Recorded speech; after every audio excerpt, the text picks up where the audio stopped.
મિત્રો નમસ્કાર। આજના એપિસોડમાં આપ સૌને મારા જય શ્રી કૃષ્ણ। આપણે આજે વાત કરવાના છીએ ધોરણ 10 પ્રકરણ નંબર 15 ગણિત વિષયમાં સંભાવના વિશે। આપણે કે બોર્ડમાં કેવી રીતે દાખલા પૂછાય છે એના વિશેનો અભ્યાસ કરીશું। કે મિત્રો આગળના એપિસોડમાં પણ આપણે કે બોર્ડમાં પૂછાતા દાખલાનો અભ્યાસ કર્યો। આજે આપણે કે જ્યારે બોર્ડનું પેપર હાર્ડ નીકળે છે અને વિદ્યાર્થીઓ શું થઈ જાય છે, ગભરાઈ જાય છે, તો વિદ્યાર્થીને ટેન્શન ન આવે એટલા માટે આવા દાખલાની પણ એમને પ્રેક્ટિસની જરૂર છે। તો ચાલો મિત્રો આપણે આજે સમજીએ કે બોર્ડમાં કેવી રીતે દાખલા પૂછાય છે, તો એને સરળ કેવી રીતે કરી શકાય તેનો અભ્યાસ કરીએ। તો અહીં મેં ત્યાં એક એક્ઝામ્પલ લીધો છે કે તીરને ગોળ ફેરવવાથી એક રમતમાં તે કોઈ એક પ્રદેશ 1, 2 કે 3 દર્શાવીને ઊભું રહે છે। પરિણામો 1, 2 અને 3 મેળવવામાં સમસંભવી છે કારણ આપો। મિત્રો અહીંયા આવી રીતે એક આકૃતિ આપી છે કે આકૃતિની અંદર 1, 2 અને 3 પ્રદેશ દર્શાવેલા છે। આ એક વર્તુળ છે, એનું કેન્દ્ર O છે। અહીંયા તમને આ એક પ્રદેશ, આ બીજો પ્રદેશ અને ત્રીજા પ્રદેશમાં કંઈક આવું છે। હવે અહીંયા આ જે તીર છે તે 1 પર પણ ઊભું રહે તેની ઘટના પણ શોધવાની, 2 પર ઊભું રહે તેની ઘટનાની સંભાવના શોધવાની અને 3 પર પણ ઊભું રહે। તો અહીંયા મિત્રો કે પહેલું તો 1, 2 અને 3 દર્શાવીને ઊભું રહે તો એ 3 ની સંભાવના સરખી છે એમ પૂછે છે કે સમસંભવી છે, એનો અર્થ શું થાય કે 3 ની સંભાવના સરખી છે। તો ચાલો મિત્રો અહીંયા કે તમને એમ થતું હશે કે આની સંભાવના કેવી રીતે શોધી શકાય, કે અહીંયા તો કોઈ સંખ્યા આપી નથી, પણ અહીંયા મને ખબર છે કે આ શું છે, વર્તુળ છે। હવે અહીંયા તમે જોશો તો આ જે 1 નંબરનો જે પ્રદેશ છે તે વર્તુળનો કયો ભાગ થાય, ચોથો। જો આખું વર્તુળ, આ એનો અડધો ભાગ થવાનો, આ ઉપરનો અડધો, ઉપરના અડધામાં પાછળ તે ભાગ વેચાઈ ગયા 1 અને 2, એટલે 1 નંબર વર્તુળનો ચોથો ભાગ થશે અને 2 નંબર પણ શું થશે, વર્તુળનો ચોથો ભાગ। જ્યારે એ 3 નંબર શું થશે, વર્તુળનો અડધો ભાગ। તો અહીંયા આપણે મિત્રો કુલ પરિણામ શું આવશે, આગળના એપિસોડમાં જો તમે બાબત સમજ્યા તો ખ્યાલ આવે કે કુલ પરિણામમાં શું આવશે, વર્તુળનું ક્ષેત્રફળ। ચાલો તો અહીંયા આપણે જોઈએ મિત્રો કે કુલ પરિણામ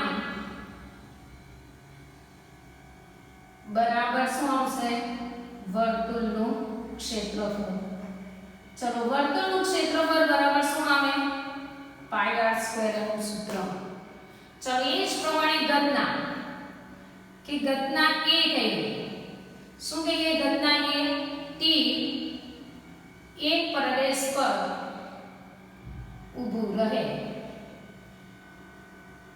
ચાલો એક પ્રદેશ એટલે વર્તુળનો આપણે જોઈ ગયા કયો ભાગ, ચોથો। હવે વર્તુળનું ક્ષેત્રફળ શું છે, πr², છેદમાં કેટલા લખાય 4, કેમ લખ્યું કે વર્તુળનો ચોથો ભાગ।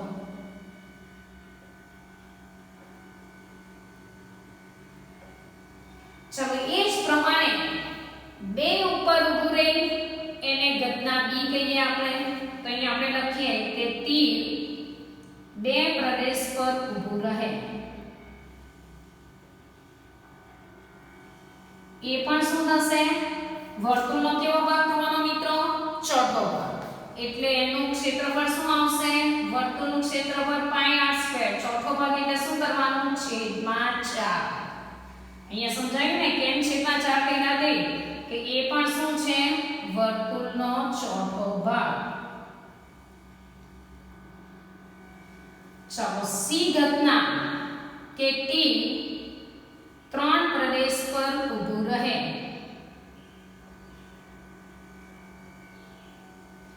ચાલો ત્રીજો પ્રદેશ એટલે વર્તુળનો કેવો ભાગ થયો મિત્રો, અડધો ભાગ। હવે એ વર્તુળનો અડધો ભાગ એટલે શું થાય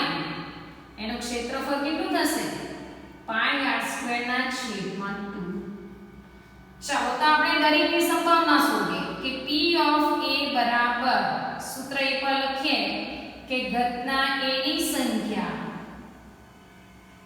છેદમાં પરિણામની સંખ્યા, અથવા આપણે શું લખવું હોય તો લખવાનું, અહીં આપણે લખી દીધેલું છે કે ઘટના a એટલે કોણ આવશે? તીર એક પ્રદેશ પર ઊભું રહે તેનું છે. ચાલો એની સંખ્યા કેટલી છે?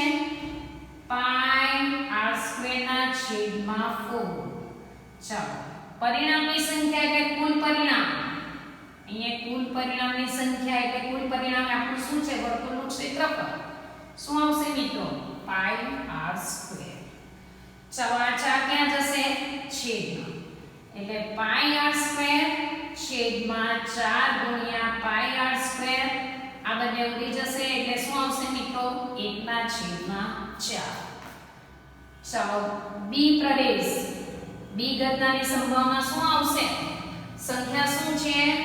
પાઈ r સ્ક્વેર બાય 4 છેદમાં કુલ પરિણામ કેટલા છે? પાઈ r સ્ક્વેર. ક્યાં જશે મિત્રો? 4 નીચે, હમણાં આપણે જોઈ જ ગયા, એટલે પાઈ r સ્ક્વેર ના છેદમાં 4 ગુણ્યા પાઈ r સ્ક્વેર. પાઈ r સ્ક્વેર ઉડી જાય, સૂર્યો મિત્રો 1/4. ચાલો સી ઘટનાની સંભાવના જોઈએ. સી ઘટનામાં કેટલા છે? ઘટનાની સંખ્યામાં શું લઈ શકાય? પાઈ r સ્ક્વેર 2. જોજો મિત્રો આ કે પાઈ r સ્ક્વેર 2 છેદમાં કુલ પરિણામ કેટલું છે? પાઈ r સ્ક્વેર. તો શું થશે મિત્રો? આ બે ક્યાં જવાના? છેદમાં, એટલે પાઈ r સ્ક્વેર છેદમાં 2 ગુણ્યા પાઈ r સ્ક્વેર આવડી જશે. એટલે શું રહેશે મિત્રો? સી ઘટનાની સંભાવના કેટલી આવી? 1/2. તો અહીંયા તમને ખ્યાલ આવી ગયો હશે કે કેવી રીતે દાખલો ગણાય આકૃતિ દ્વારા, કે પહેલા આપણે એનું શું શોધી કાઢવાનું? ક્ષેત્રફળ. હવે અહીંયા તમે શું પૂછ્યું છે કે 1 2 કે 3 મેળવવા સમસંભવી છે, એટલે કે આ 1 પર ઊભું રહે, 2 પર ઊભું રહે, 3 પર ઊભી રહે, એ દરેક ઘટના સમસંભવી છે કે નથી મિત્રો? તો કે ના. કેમ નથી? કે દરેકની સંભાવના જુદી છે. a અને b ની સરખી છે, પણ c ની કેવી છે? જુદી છે. એટલે દરેક ઘટના સમસંભવી કહી શકાય નહીં. ચાલો મિત્રો આગળ જોઈએ. આ દાખલો બોર્ડની પરીક્ષામાં પૂછાયો છે 2018.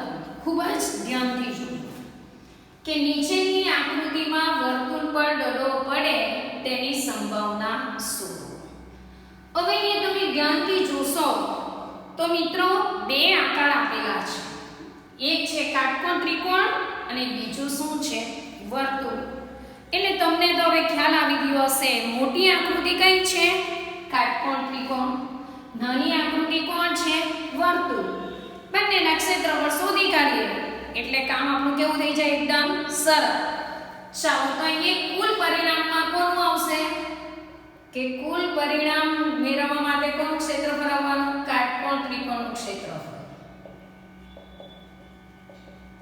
ચાલો ઘટનાના પરિણામમાં શું આવશે? અથવા ઘટનાની સંખ્યા, એમાં કોણ આવવાનું? વર્તુળનું ક્ષેત્રફળ. ચાલો હવે આપણે શું વિચારવાનું મિત્રો?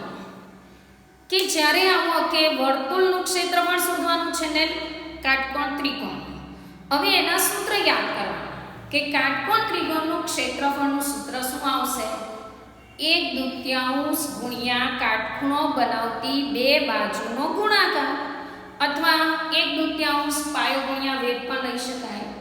વર્તુળનું ક્ષેત્રફળનું સૂત્ર શું થશે મિત્રો? પાઈ r સ્ક્વેર. ચાલો તો આપણે કાટકોણ ત્રિકોણ પહેલા શોધીએ કે કાટકોણ ત્રિકોણ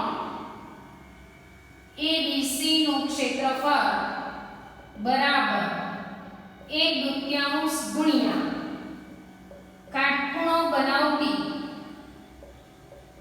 બે બાજુનો ગુણાકાર.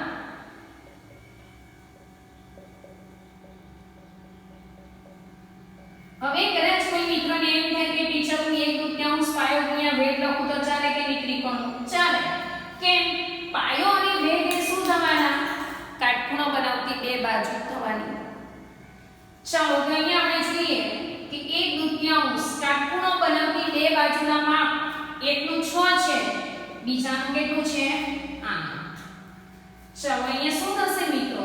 2 તાલી 6, 8 તાલી 24. અહીંયા કોઈ એકમ નથી આપ્યો એટલે આપણે શું લખી દઈએ? એકમ સ્ક્વેર. ચાલો આગળ જોઈએ. હવે આપણે શું શોધીએ? વર્તુળનું ક્ષેત્રફળ. હવે અહીંયા તમને વર્તુળનું ક્ષેત્રફળનું સૂત્ર તમે યાદ કર્યું, પાઈ r સ્ક્વેર. મિત્રો r આપેલી છે? જુઓ નથી આપી, તો હવે કેવી રીતે શોધાય? તમે તો અહીંયાથી મૂંઝવણમાં પડી જશો. ચાલો વાંધો નહીં મિત્રો, સરળ જ છે. જરાક આગળ વિચારીએ 9મા ધોરણ કે આ જે વર્તુળ છે એ કેવું વર્તુળ છે? તો એ અંતઃવૃત્ત છે. અંતઃવૃત્ત કોને કહેવાય? તો કે જે વર્તુળ ત્રિકોણની ત્રણે ત્રણ બાજુને સ્પર્શે. જે વર્તુળ ત્રિકોણની ત્રણે ત્રણ બાજુને સ્પર્શે એને શું કહેવાય? અંતઃવૃત્ત. હવે અંતઃ ત્રિજ્યા શોધવી હોય તો શું કરવું પડે?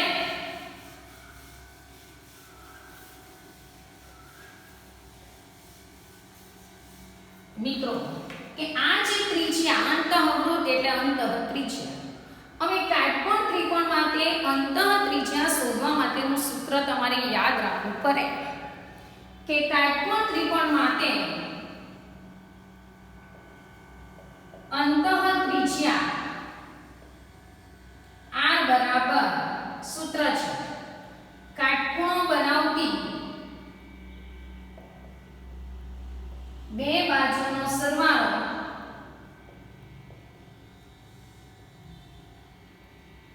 માઈનસ કર્ણ છેદમાં 2.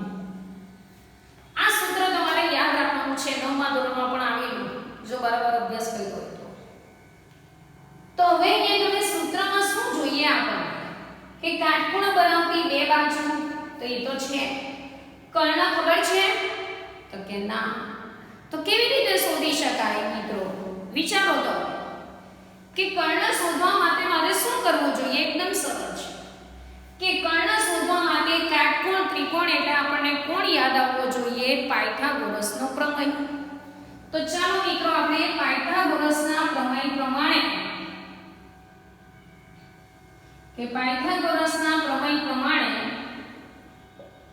આપણે શું લખી શકીએ કે કાટકોણ ત્રિકોણ ABC માં માપ ખૂણો B બરાબર 90 છે. માટે આપણે શું લખી શકીએ સૂત્ર? AC square AB square BC square. આકૃતિ પ્રમાણે આપણે આ લખ્યું. ચાલો AB કેટલા છે? 6. BC કેટલા છે? 8. ચાલો 6 નો વર્ગ 36, 8 નો વર્ગ 64. તો AC સ્ક્વેર બરાબર 6 ને 4 216 વધી 1 6 ને 3 9 ને 10. AC સ્ક્વેર બરાબર કેટલા આવ્યા મિત્રો? 100. માટે AC બરાબર 10. AC એટલે આપણે કોણ થયું એટલે કર્ણનું માપ કેટલું આવ્યું મિત્રો? 10. ચાલો હવે આપણું કામ સરળ થઈ ગયું. ત્રિજ્યા શોધવાનું કે અંતઃ ત્રિજ્યા બરાબર આપણને મળી ગયું. ચાલો કાટખૂણો બનાવતી બે બાજુનો સરવાળો. કઈ બે બાજુ છે? 6 અને 8 એટલે 6 + 8 માઈનસ કર્ણનું માપ કેટલું આવ્યું? 10/2. ચાલો 8 ને 6 14 માઈનસ 10/2. 14 માંથી 10 જાય 4/2 એટલે કેટલા આવ્યા મિત્રો? 2. એટલે r બરાબર આપણા કેટલા આવી ગયા? 2. ચાલો r આવી ગયા એટલે હવે આપણે શું શોધી શકીએ? વર્તુળનું ક્ષેત્રફળ. કે અહીંયા હું શોધું છું કે વર્તુળનું ક્ષેત્રફળ બરાબર શું આવશે મિત્રો સૂત્ર? પાઈ r સ્ક્વેર. પાઈ ની કિંમત આપી છે તો કે ના. કેટલી આવે? 22/7. ચાલો r કેટલા બન્યા મિત્રો 2 એટલે 2 ગુણ્યા 2. ચાલો આ કઈ ઉડશે 22 સાથે પણ નહીં ઉડે ને 2 સાથે પણ નહીં ઉડે. જુઓ તો શું કરવું પડે અંશ બધાનો શું કરવો પડે ગુણાકાર. ચાલો 22 દુ 44 44 દુ 88 એટલે 88 ના છેદમાં 7 આટલા એકમ સ્ક્વેર આપણું શું આવ્યું વર્તુળનું ક્ષેત્રફળ. ચાલો હવે આપણને બધું મળી ગયું કે કાટકોણ ત્રિકોણનું ક્ષેત્રફળ મળી ગયું, આ વર્તુળનું ક્ષેત્રફળ મળી ગયું. હવે સંભાવના શોધવાની કેવી થઈ ગઈ એકદમ સરળ કે આપણે સંભાવનાને ઘટનાને p વડે દર્શાવીએ તો p ઓફ e બરાબર અહીં આપણું શું થશે વર્તુળનું ક્ષેત્રફળ છેદમાં શું થવાનું કાટકોણ ત્રિકોણનું ક્ષેત્રફળ. આ જો નહીં લખતા આવડે તો આપણે શું લખવાનું ઘટનાની સંખ્યા છેદમાં કુલ પરિણામની સંખ્યા. ચાલો વર્તુળનું ક્ષેત્રફળ કેટલું છે મિત્રો 88 ના છેદમાં 7. કાટકોણ ત્રિકોણનું કેટલું છે 24. જો આ વર્તુળનું ક્ષેત્રફળ 24. ચાલો હમણાં સમજાવો અંશનો છેદ આ છેદ ક્યાં જાય છેદમાં એટલે શું થશે મિત્રો 88 ગુણ્યા 7 આપણે સોરી 88 ના છેદમાં 7 ગુણ્યા 24. હવે અહીંયા તમે જુઓ 88 ને 24 કે 88 એટલે 8 ના ઘડિયામાં તો આવે 24 એટલે 8 તાલી 24 એટલે 11 ગુણ્યા 8 ને 8 તાલી 24 8 ને 8 ઉડી જાય. ચાલો હવે 11 એ 7 સાથે પણ ઉડશે એટલે શું આવશે મિત્રો 11 7 તાલી 21 આટલા એકમ સ્ક્વેર શું આવી એની સંભાવના. તો અહીં મિત્રો કેટલા સ્ટેપનો દાખલો છે જુઓ. પહેલા તો આ કાટકોણ ત્રિકોણનું ક્ષેત્રફળ શોધો એટલે તમને 1 માર્ક તો મળે. વર્તુળનું ક્ષેત્રફળ શોધો એટલે બીજો 1 માર્ક મળે ને પછી તમે તેની સંભાવના શોધો એટલે ત્રીજો માર્ક. ઘણીવાર તમને કાટકોણ ત્રિકોણનું ક્ષેત્રફળમાં અડધો જ આપે, બાકીના સ્ટેપનો વર્તુળનું ક્ષેત્રફળ શોધવાનો તમને 1.5 માર્ક આપી શકે. તો એ સમજાઈ ગયું હશે કે જ્યારે ત્રિજ્યા ની આપેલી હોય ત્યારે આપણે કેવી રીતે શોધી શકીએ ત્રિજ્યા, તે તમને સમજાઈ ગયું હશે. ચાલો મિત્રો તો હવે આગળનો એક્ઝામ્પલ જોઈએ. તો હવે આપણે ત્રીજો એક એક્ઝામ્પલ જોઈએ. જુઓ શું આપેલું છે દાખલાની અંદર કે એક થેલામાં 5 લાલ ડબ્બા અને કેટલા વાદળી ભૂરા ડબ્બા છે. હવે આટલું વાંચો એટલે તમને ખબર પડવી જોઈએ કે મને ભૂરા ડબ્બાની સંખ્યા આપી નથી. આગળ જો ભૂરો ડબ્બો નીકળવાની સંભાવના લાલ ડબ્બો નીકળે તેની સંભાવના કરતા બમણી છે. ભૂરો ડબ્બો નીકળવાની સંભાવના કેવી છે લાલ ડબ્બો નીકળે તેના કરતા બમણી. તો થેલામાં રહેલા ભૂરા ડબ્બાની સંખ્યા શોધો. હવે કે મિત્રો આપણે શું કરવું પડે કે જે શોધવાનું છે એના માટે હું ધારી લઉં કે ધારો કે થેલામાં ભૂરા ડબ્બાની સંખ્યા શું ધારી લઈએ x. ચાલો તો અહીં આપણે ધારી લઈએ કે ધારો કે થેલામાં ભૂરા ડબ્બાની સંખ્યા બરાબર x. હવે લાલ ડબ્બા કેટલા હતા મિત્રો 5. તો કુલ ડબ્બા કેટલા થવાના 5 લાલ છે ને x ભૂરા એટલે શું થશે મારી પાસે x + 5. તો કુલ ડબ્બા એ આપણું શું આવ્યું કુલ પરિણામની સંખ્યા. તો અહીંયા મને મળે કે કુલ પરિણામની સંખ્યા બરાબર શું આવશે મિત્રો x + 5. આ બે સરળ. હવે આગળ વાંચો કે એ શું છે ભૂરો ડબ્બો નીકળવાની સંભાવના લાલ ડબ્બો નીકળે તેની સંભાવના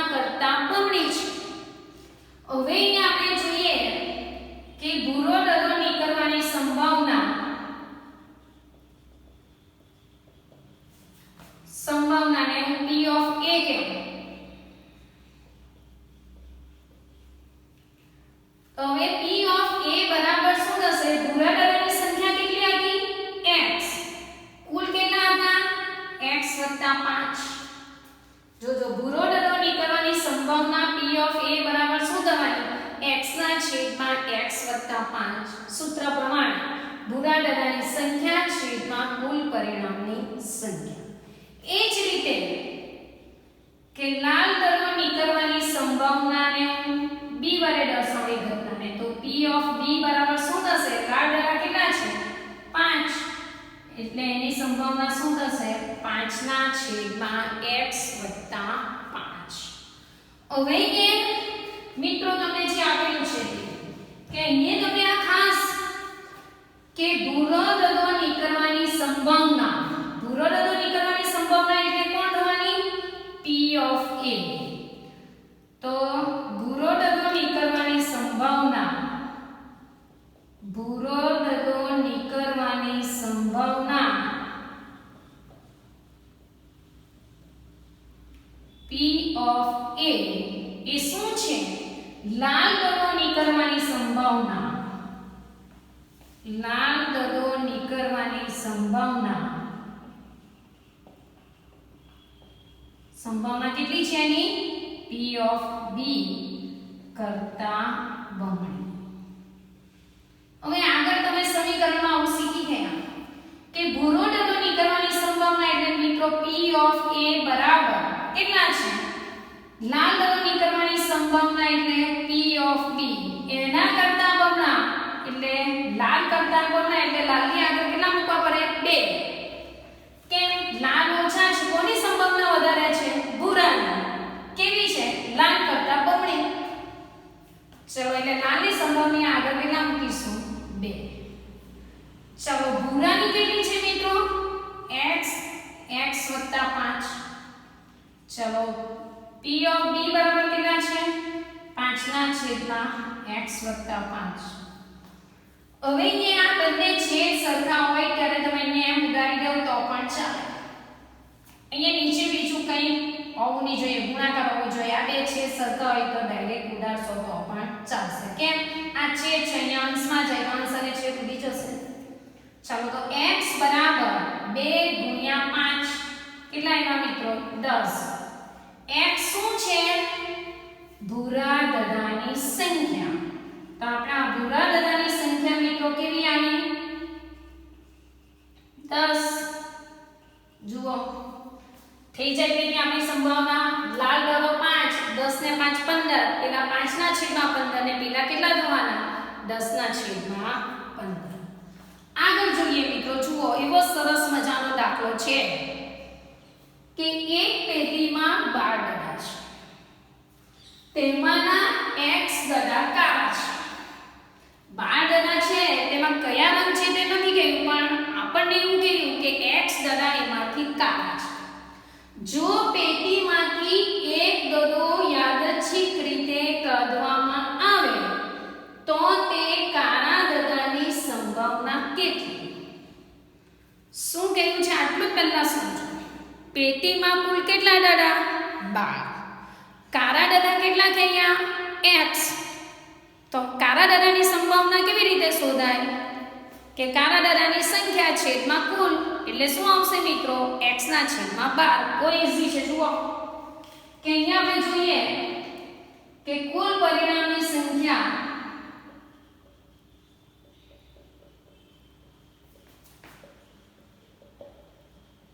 બાર છે.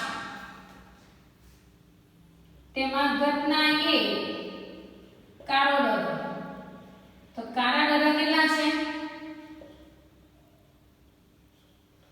કાળા દડા જુઓ x કાળા, એટલે કાળા દડાની સંખ્યા x. તો p ઓફ a બરાબર શું થશે? સૂત્ર પ્રમાણે કે ઘટનાની સંખ્યા છેદમાં કુલ પરિણામની સંખ્યા.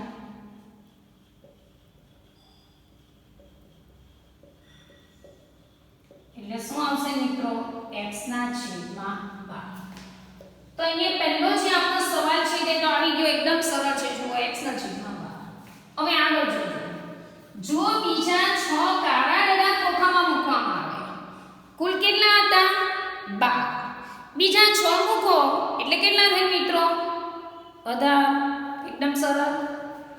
તો આગળ જોજો. તો કાળો દડો નીકળવાની સંભાવના, હવે એની સંભાવના બદલાઈ જશે. પહેલા હતી તેની કરતા બમણી થઈ ગઈ. એના કરતા કેવી થઈ ગઈ બમણી. ચાલો તો અહીંયા આપણે જોઈએ પ્રયોગ બીજો કર્યો એટલે હવે બદલાશે. અહીંયા શું થશે કે કુલ પરિણામની સંખ્યા કે અહીંયા તમારા કુલ પરિણામની સંખ્યા કેટલી થવાની મિત્રો 12 + 6 એટલે કેટલા થશે 18. કે અહીંયા 12 હતા ને બીજા 6 કાળા ગધા એની અંદર ઉમેર્યા. હવે આગળ જોઈએ તો આ ઘટના બી કે ફરી પાછો જે પ્રયોગ કર્યો ફરી પાછો પ્રયોગ કરતા કાળા ગધાની સંભાવના એટલે એને કેટલા થયા પહેલા x હતા ને બીજા 6 મૂક્યા. જોજો ઘટના b ની સંખ્યા ફરી પાછો પ્રયોગ કરતા કાળા ગધાની સંખ્યા કેટલી થશે કે પહેલા x હતા જઈએ જુઓ ને બીજા કેટલા ઉમેર્યા 6 એટલે એની સંખ્યા કેટલી થવાની x + 6. તો p of b બરાબર શું થશે x + 6/18. જો આ સંખ્યા એના કુલ પરિણામ 18. હવે આગળ જોઈએ ત્રીજું સ્ટેપ શું છે કે કાળો ગધો નીકળવાની સંભાવના એટલે આ બીજી વાર પ્રયોગ કર્યો તે p of b એટલે કે p of b હું સંકેતમાં લખું તો કાળો ગધો નીકળવાની સંભાવના હવે પહેલા હતી તેની કરતા બમણી થઈ ગઈ એટલે p of a કરતા બમણી થઈ.